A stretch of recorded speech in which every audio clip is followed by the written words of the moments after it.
Stop monitoring other people on social medias like TikTok, Facebook Reels, and start your own business.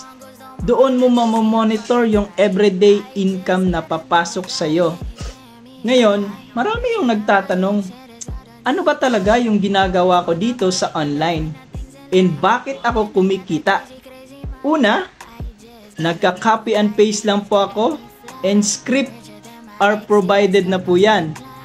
Ang kagandahan pa dyan, hindi mo kailangan na maging content creator ka.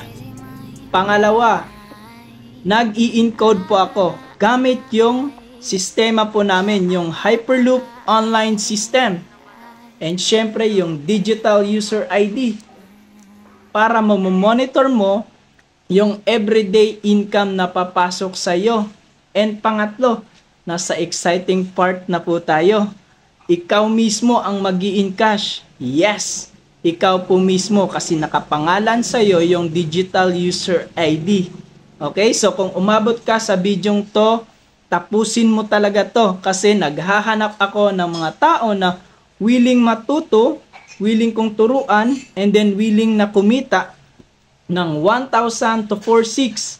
Depende pa yan sa diskarte mo kasi kikita ka ng up to 20,000 to 50,000 a month, lalong-lalo na sa free time mo.